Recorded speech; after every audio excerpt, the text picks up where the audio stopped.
I have a question. In the city, I'm just wondering how you see the, what is it called? Just lost my place.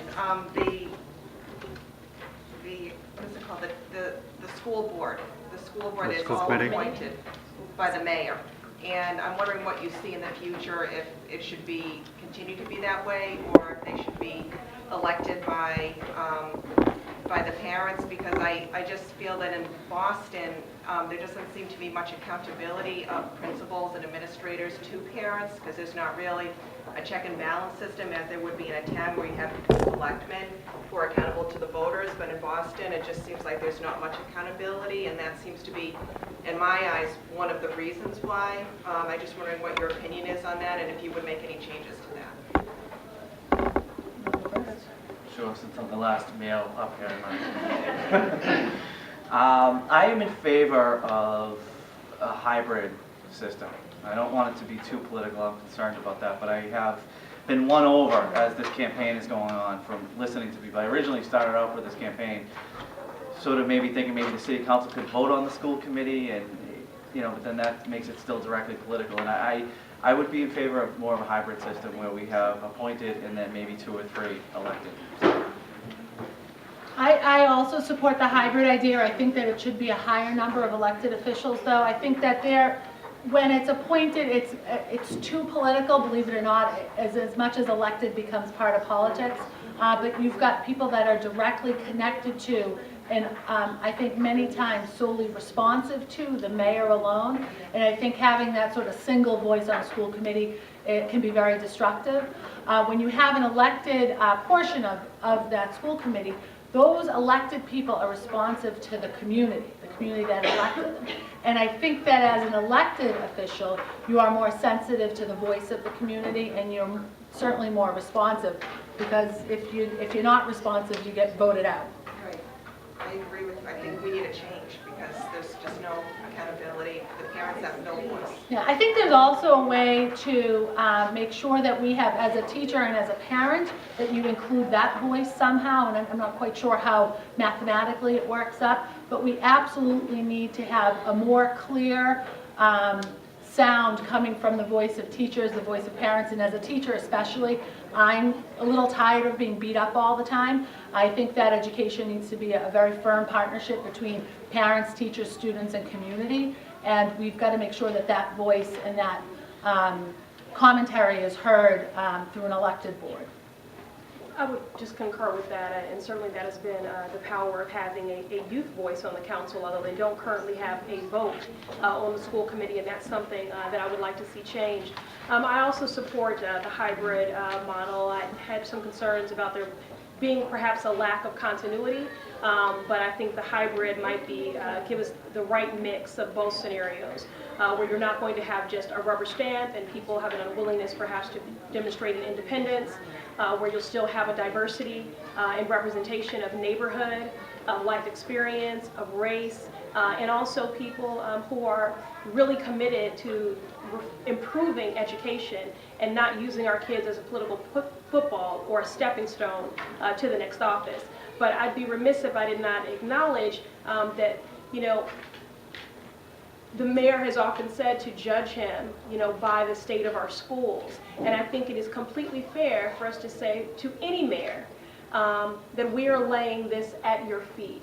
And so the reason why I would never return to an all-elected school committee again is I think that circumvents the power of the mayor. So if we want the mayor to truly be accountable, then we still have to keep them in a position of power.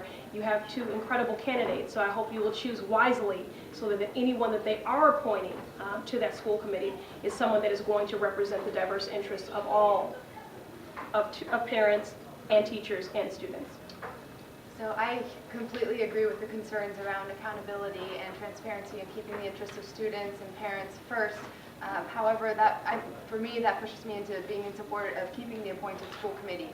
As a candidate for office, my first time running for office, I have seen what we have to go through to take care of the political side of things, raising money, thinking about politics, and I want our school committee to be completely focused on education policy and schools.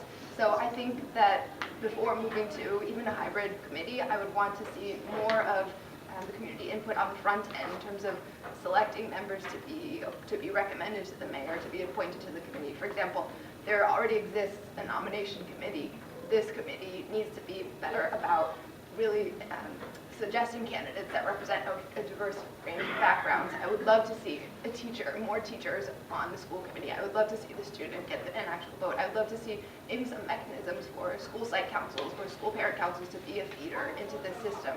But for me, unless we talk about campaign finance reform and really taking the political side out of it, I want to keep it just focused completely on education and not politics. And one more thing on that, because there is a proposal before the city council which would directly affect all of us, something that Councilor Linehan proposed, which was that school committee members would be voted on or approved, by the city council. We had a public hearing, received great feedback, had a robust dialogue, and ended on a note where, provided we're all reelected, we hope to earn your support and to return to the council, that this is something that we could pick up. But where we left it was that perhaps the way to ensure that there would be a checks and balance by the council and that we would have an input and a role is that we would be a part of that nominating committee. And so before those final nominations go to the mayor, that there would be one or two sitting councilors who would be a part of that nominating committee process, just again to bring greater checks and balance and diversity and perspective to that process. Right, because I just want to say, if we have a problem, the only one we can go to is the city councilor. I don't know, that's the way that parents deal with it. Like John Conley was a good, he was helpful to people, but it seemed like they were the only routes to helping us. So Thank you, just to let Margie. you know that. Thank you. Next question? Hi, my name is Debbie. I'm a parent of 5 children that have all been a part of Boston Public School systems at one point or the other. My 2 youngest, they're 17 and 12. My 17-year-old, it's more of a question focused on my 17-year-old. Where she's 17, she only has a couple of years left to figure out the road that she's going down. I had to fight for her to get her in a private special education school versus keeping her in Boston Public. So although she's still technically a Boston Public School student. So the question that I'm trying to formulate here is, down the road, is there any committee or anyone that's going to try to reconfigure the MCAS passing scores for our children that are special ed? Because how do we make our special education children feel not so much that they're succeeding, but that they have accomplished something? I mean, she's now looking at a transition where she's going to graduate from high school out of high school. So what's down the road, the future of our kids? Yeah. As I mentioned, I'm a Boston Public High School teacher, and every year we go through this waiver process that we don't know oftentimes until days before graduation whether or not a student is going to qualify for that waiver and be able to cross the stage and graduate with their classmates. And I'm actually the senior class advisor, and it's a heartbreaking, it's heartbreaking when I have to say to a student, you're not getting your cap and gown because you're not graduating, formally with your class. I think that we need to work as a city council closer with our allies in the State House on reforming sort of the MCAS waiver process, or with the Department of Ed. And I think that the easiest way to probably do that is go through our state legislators, and reform that waiver system, because our students that should be graduating, and we should be applauding them, and we should be allowing them to participate in that rite of passage, are not, because of that, the wrong that we've done to them in that waiver process. So, and then I also think that after graduation, we've got to make sure that we're following these kids and we're still providing the services to them at either graduation or when they age out for that next step in life, because it just can't be see you later. And I know at 22 that could happen in January and those kids are gone and we're not providing services to them anymore. And it's an incredibly complex and a simple-minded way of approaching it at the same time. Yeah, philosophically, I think just for all children, I've always had a challenging time that we sort of judge 4 years of education on a test exclusively. So I've always been trying to think of concepts that could be much more inclusive, different ideas of how we can actually judge someone on graduating in competency. I know in my own life, my intelligence at times was ever directed towards the tests would be a scary thought, you know. And I consider myself to be fairly intelligent, at least I think I am, right? But my point with that is there's much more to people and much more to children than just the test. And specifically in your daughter's case, we have to look at more options of how we can accurately judge someone about how to get a diploma without unfairly categorizing them as someone who hasn't graduated from high school, to put more stress on them and put more stress on yourself.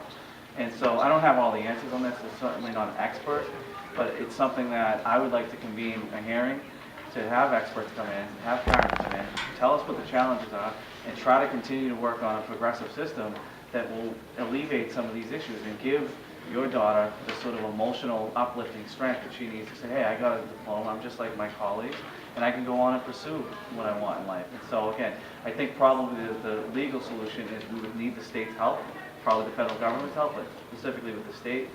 And I think we just need to keep at it. And I think that you need to, when I'm elected, you know, my colleagues, you need to come put it on us. You need to convene a hearing, and we need to openly start talking about this and have other people start talking about it.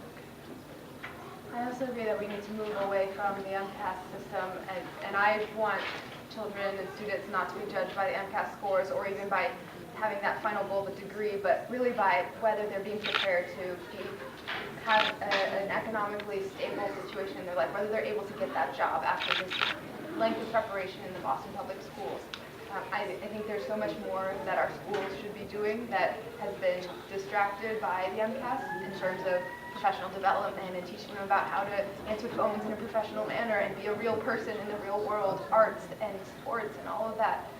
I had a great conversation with the former headmaster of the Quincy Upper School who said he thought the biggest problem with the one big danger in the Boston Public School system is that we create this extra division when we talk about moving some students up to the exam school. Because there's another example of one test where the students will sometimes feel, if I didn't make it to that, one of those 3 exam schools, what am I left with? And he was pushing the option of the IB program, the International Baccalaureate program, which focuses on a portfolio system where instead of all tests and instead of all grades, you can submit a piece of art and that counts as part of your portfolio. You can submit a creative project and that counts for another chunk of your portfolio. And you're essentially qualifying for different degrees based on almost badges that you've earned by showing different types of skills in a very tangible way. And even someone who doesn't complete the whole program can say, I really mastered these 6 skills that will lead me to a job that relies on these skills. So I think we need to think creatively about the school system as a whole and really start to develop more of these options in specific schools and extend them out, because every child needs to have a pathway to success and a pathway to economic opportunity in our Boston public school systems. Right now we have a very diverse portfolio of options, but they all need to be options that will give a pathway for every single student. So since we are short on time and we need to make sure we get our kids, I just wanted to ask the candidates to give one sentence of encouragement, empowerment, of advocacy to this group here. You see maybe about 100 of us from tonight, but we're representing 11,000 families who will possibly watch online. We'll be able to watch this over and over again, so we'll be able to remember your words of encouragement. So one-liner of encouragement to the families here tonight. I would say remember your voice and your inner strength. I would say if I got 11,000 of those votes, I would definitely get onto the city council.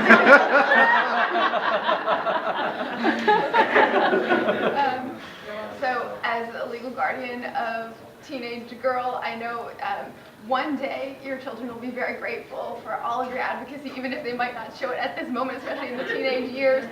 But you are doing incredible work. You've taught all of us a lot just by being here tonight, and look forward to working together.